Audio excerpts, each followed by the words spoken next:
الحمد لله رب العالمين والصلاة والسلام على أشرف الأنبياء والمرسلين نبينا محمد بن عبد الله ومن تبعه بإحسان إلى يوم الدين ما بعد. கனிமிக்க சகோதர சகோதரிகளே, மார்க்க சட்டங்கள் தொடர்பான இந்த வகுப்பில் பாவங்களுடைய விளைவுகள் தொடர்பாக நாம் இன்ஷா அல்லாஹ் பேசலாம். அன்பானவர்களே, பாவங்கள் என்பது என்னது? மார்க்கத்தில் தடை செய்யப்பட்ட விஷயங்கள். மார்க்கத்தில் எந்த விஷயங்கள் நமக்கு கடமையாக்கப்பட்டிருக்கிறதோ அதை வாஜிப், கடமைகள் என்று நாம் சொல்வோம். எந்த விஷயங்கள் மார்க்கத்திலே கடமையாக்கப்படாவிட்டாலும் விரும்பத்தக்க காரியங்களாக சொல்லப்பட்டுள்ளதோ அது முஸ்தஹப் அல்லது சுன்னத் எனப்படும். இதற்கு மத்தியில் அல்லாஹ் எந்த விஷயங்களை நம் மீது தடை செய்திருக்கிறான், இதை அறவே செய்யக்கூடாது, ஒருபோதும் செய்யக்கூடாது என்று, அதுதான் ஹராம் எனப்படும். அந்த ஹராமில் வரக்கூடிய விஷயங்கள் தான் என்னது? பாவங்கள், தீமைகள். இந்த தீமைகளுடைய விளைவு என்ன என்று பார்த்தால், நாளை மறுமை நாளிலே, மறுமையுடைய வாழ்க்கையிலே ஒருவர் நரகத்தில் நுழைகிறார் என்று சொன்னால் அது நிச்சயமாக பாவங்களுடைய விளைவு என்று நமக்கு தெரியும். நரகத்தில் புகுவது, நரகத்தில் உள்ள பல்வேறு வேதனைகளுக்கு உள்ளாக்கப்படுவது, இது பாவங்களுடைய விளைவுதான். அது மறுமையில் உள்ள விளைவு என்று சொன்னால், அன்பானவர்களே, உலகத்திலேயே சொல்ல போனால் நாம் செய்யக்கூடிய பாவங்களின் விளைவுகள் ஏற்படுகின்றன. உலகத்தில் கூட செய்யக்கூடிய பாவங்களின் விளைவுகளை சந்திக்க வேண்டியது வரும். மறுமையில் நரகம், நரக நெருப்பு, நரகத்தில் உள்ள வேதனைகள், இதுவும் பாவத்தின் விளைவுதான். அந்த வகையில் அன்பானவர்களே, அல்லாஹ் சுப்ஹானஹு வ தஆலா குர்ஆனிலே உலக வாழ்க்கையில் கூட பாவங்களின் பல விளைவுகளை சந்திக்க வேண்டியது வரும் என்பதை நமக்கு உணர்த்துகிறான் பல வசனங்களிலே. உதாரணத்திற்கு அல்லாஹ் ஒரு வசனத்திலே சொல்கிறான், ظهر الفساد في البر والبحر بما كسبت أيدي الناس ليذيقهم بعض الذي عملوا لعلهم يرجعون. கடலிலும் பூமியிலும் மனிதர்கள் தன் கையால் சம்பாதிக்கக்கூடிய அந்த பாவங்களின் காரணமாக விஷமம், குழப்பம் ஏற்பட்டு விட்டது. ஆக என்னென்ன பிரச்சனைகள் வருகிறதோ அதற்கு ஒரு முக்கியமான காரணங்கள் அந்த மனிதர்கள் செய்யக்கூடிய பாவங்கள். அதற்காக ஹதீஸிலே நபி ஸல்லல்லாஹு அலைஹி வஸல்லம் சொன்னார்கள், மனிதர்கள் செய்யக்கூடிய பாவங்களின் காரணமாக பல விதமான வியாதிகள் பூமியில் வரும் என்பதாக. சில ஹதீஸுகள் சொல்கிறது, மனிதர்கள் செய்யும் பாவங்களின் காரணமாக தான், குறிப்பாக முஸ்லிம்கள் செய்யும் பாவங்களின் காரணமாக தான் அவர்கள் மீது அநியாயக்கார ஆட்சியாளர்கள் வருவார்கள். அநியாயக்கார ஆட்சியாளர்கள் வருவதும் பாவங்களின் விளைவு என்பதாக ஹதீஸ் சொல்கிறது. கேள்விப்படாத பலவிதமான வியாதிகள் பூமியில் வருவதும், புதிய புதிய வியாதிகள், இதுவும் மனிதர்கள் செய்யக்கூடிய பாவங்களின் விளைவு என்பதாக ஹதீஸ் சொல்கிறது. அதைதான் அல்லாஹ் குர்ஆனிலே சொல்கிறான், பூமியிலும் சரி கடலிலும் சரி மனிதர்கள் செய்யும் பாவங்களின் காரணமாக பல பிரச்சனைகள் வந்துவிட்டது, உண்டாகிவிட்டது. எதற்காக அல்லாஹ் பாவங்களின் விளைவாக மனிதர்களுடைய வாழ்க்கையில் பல பிரச்சனைகளை அல்லாஹ் சுப்ஹானஹு வ தஆலா நாடுகிறான் என்று சொன்னால், லியுதீகஹும் பஅத அல்லதி அமிலு, அவர்கள் செய்த பாவங்களின் தண்டனை என்னவோ அதில் ஒரு பகுதியை இந்த உலக வாழ்க்கையிலேயே அவர்களுக்கு சுவைத்தால் லஅல்லஹும் யர்ஜிஊன், அவர்கள் மார்க்கத்தின் பால் திரும்பி வருவார்கள் என்பதற்காக இப்படி செய்வதாக அல்லாஹ் சொல்கிறான். ஏற்கனவே ஒரு வகுப்பில் நாம் சொல்லியிருக்கிறோம், வாழ்க்கையில் ஒரு துன்பம், ஒரு நஷ்டம், ஒரு கஷ்டம் வந்தால் அதற்கு ரெண்டு தான் காரணம். ஒன்று நம்முடைய ஈமான், நம்முடைய அமல், நம்முடைய நல்லறங்கள் என்று சொன்னால், இரண்டாவது காரணம் அப்படி அதுக்கு நேர்மாறாக நம்முடைய பாவங்கள். நன்மைக்கு, நம்முடைய ஈமானுக்கு அல்லாஹ் சுப்ஹானஹு வ தஆலா நம்முடைய வாழ்க்கையில் துன்பத்தை, நஷ்டத்தை கொண்டு வருகிறான் என்று சொன்னால் அது சோதனை.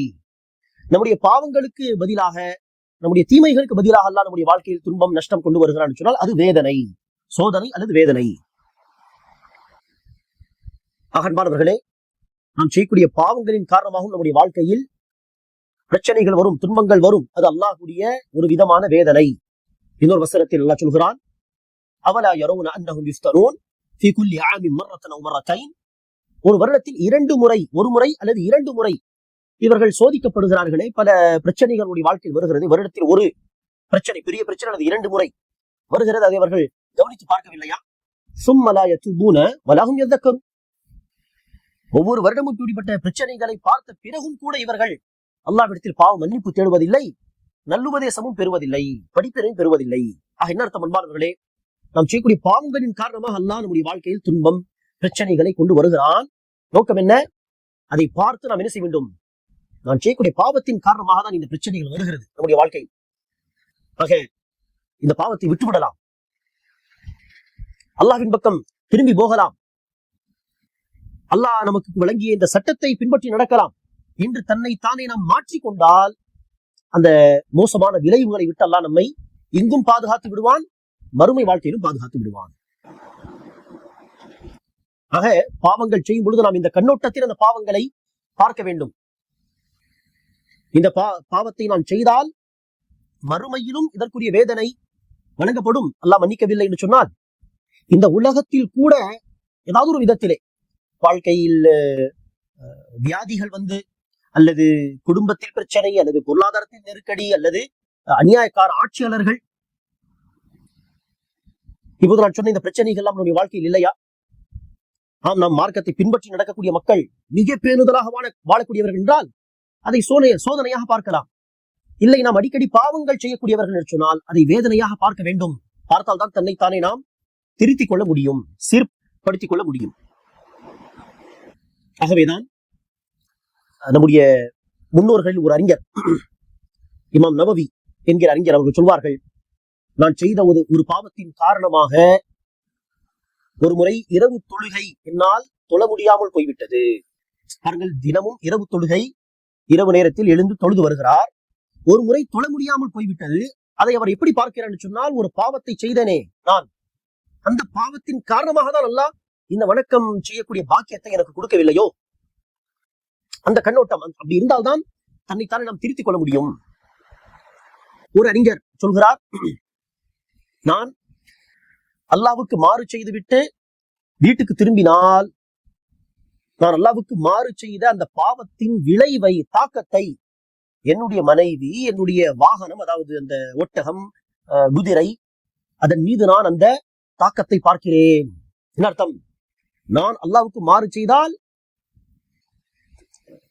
மனைவி எனக்கு மாறு செய்கிறாள், என்னுடைய வாகனம் கூட, ஒட்டகம், குதிரை கூட எனக்கு மாறு செய்கிறது, என்னுடைய அடிமை எனக்கு மாறு செய்கிறான்.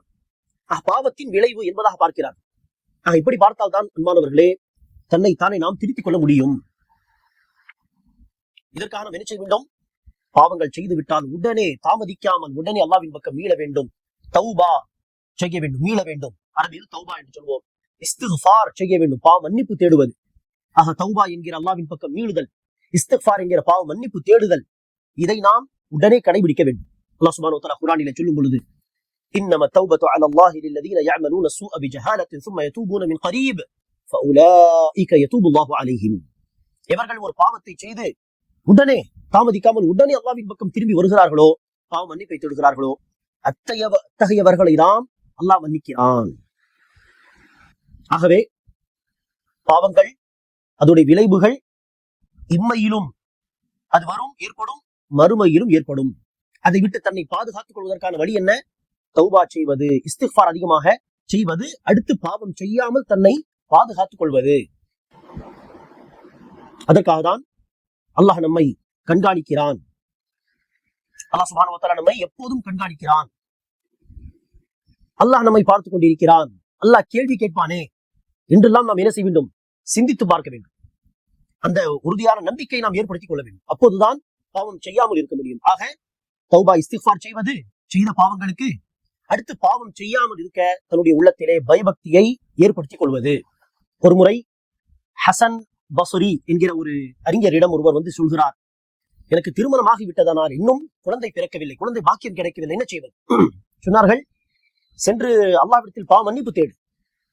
இன்னொரு சந்தர்ப்பத்தில் மற்றொருவர் வந்து, மழை இல்லாத காரணத்தினால் பெரிய நஷ்டம் ஏற்படுகிறது பொருளாதாரத்தில், விலங்குகளில், என்ன செய்வது? சொன்னார்கள், அதிகமாக அல்லாஹ்விடத்தில் பாவ மன்னிப்பு தேடுங்கள். மற்றொரு நபர் இன்னொரு சந்தர்ப்பத்தில் வந்து சொல்கிறார், பொருளாதாரத்தில் நஷ்டம் ஏற்பட்டு விட்டது அல்லது பழங்களின் நஷ்டம் ஏற்பட்டு என்ன செய்வது? சொன்னார்கள் இஸ்திக்ஃபார் செய்யுங்கள், பாவ மன்னிப்பு தேடுங்கள். இதை பார்த்த கவனித்த ஒருவர் கேட்கிறார் ஹசன் பஸ்ரி அவர்களிடம்,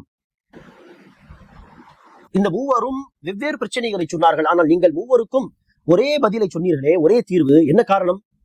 அதற்கு ஹசன் பஸ்ரி என்கிற அந்த அறிஞர் சொன்னார்கள், நீங்கள் நூஹ் அத்தியாயத்திலே, நூஹ் என்கிற சூறாவில் நூஹ் அலைஹிஸ்ஸலாம் தன் சமூகத்தாரை பார்த்து சொல்லக்கூடிய அந்த வார்த்தைகளை நீங்கள் படிக்கவில்லையா? அந்த வசனத்தை நீங்கள் ஓதவில்லையா? அதில் அல்லாஹ் சொல்கிறார், நூஹ் அலைஹிஸ்ஸலாம் தன் சமூகத்தாரை பார்த்து சொன்னதாக, இஸ்தக்ஃபிரு ரப்பக்கும் இன்னஹு கான கஃபாரா, உங்கள் இறைவனிடத்தில் நீங்கள் செய்த பாவங்களுக்காக மன்னிப்பு தேடுங்கள், நிச்சயமாக அவன் மன்னிக்கக்கூடியவன், அதிகமாக மன்னிக்கக்கூடியவன். சரி, அவன் மன்னித்தார் என்னாகும்?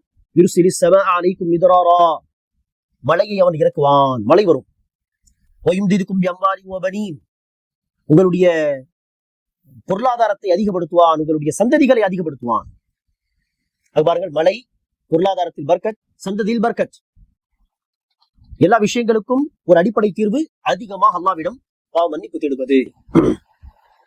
ஒருவர் பயணம் செய்கிறார், தன்னுடைய ஒட்டகத்திலே பயணத்துக்கு தேவையான உடைமைகளும் அந்த ஒட்டகத்தின் மீது வைத்திருக்கிறார்.